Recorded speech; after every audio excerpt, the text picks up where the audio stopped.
கடந்த காலங்களில் நடந்த கசப்புணர்வுகளையே பேசி பேசி 7.5 வருஷம் ஒரு மென்டாலிட்டிலேயே இருந்துட்டு, இனிமேல் நான் போயிட்டு தொழில் ஆரம்பிக்கலாமா, எனக்கு கொஞ்சம் பயமாக இருக்குப்பா, நான் வேலைக்கே போயிடுறேனே அப்படின்னு இருப்பாங்க. ஆனால் ஜாதக தசா புக்தி பலமாக இருக்கும். ஸோ அந்த மாதிரி ஒரு ஜோதிடரோட கன்சல்டேஷன் எடுத்துக்கிட்டு பலமாக இருக்குன்னா நீங்கள் உங்களுடைய முயற்சி எடுக்கணும்.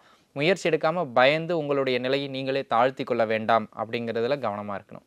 2வது சனி பெயர்ச்சி ஆயிடுறதுங்க. அடுத்து நம்பால் ராகுக்கு இது உள்ள வர அப்படிங்க. அவர் 2-8 ஆட்சியில் தான் மகரத்துக்கு அமருவார். இது பார்த்தீங்கன்னா குடும்பம் அமைஞ்சிரும், திருமணம் அமைஞ்சிரும். திருமண வாழ்க்கையில் கொஞ்சம் தேவையில்லாத கருத்து வேறுபாடுகளை கொடுத்துக்கிட்டே இருப்பார். 2 விஷயம். ஒன்று ஈகோ கிளாஷஸ், இன்னொன்று ஈகோனால பேசிடுறதுனால வர்ற கிளாஷஸ். இந்த 2துலேயும் ரொம்ப கவனமாக இருந்துக்கிடணும் அப்படிங்கிறது அவசியம்.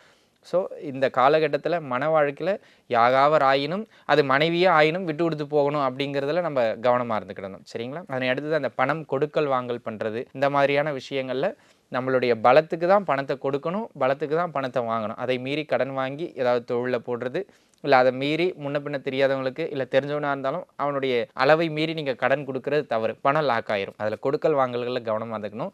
வெரி இம்பார்ட்டண்ட்டான விஷயம் என்னென்னா, இந்த காலகட்டத்தில் கமிட்மெண்ட்ஸ் கொடுக்கும்போது பார்த்து கொடுக்கணும். மகர ராசினியர்கள் முடிச்சு கொடுத்துட்றேன் அப்படின்னு சொல்லி நிறுத்திடணும். 2ஆம் தேதி காலையில் முடிச்சு கொடுத்துட்றேன்னு சொல்லிடக்கூடாது. 2ஆம் தேதி வந்து நிற்பார், நீங்கள் 2ஆம் தேதி மதியம் முடிக்கிற மாதிரி இருக்கும். அப்போது பேரை எடுத்துக்கிடுவீங்க. அதனால்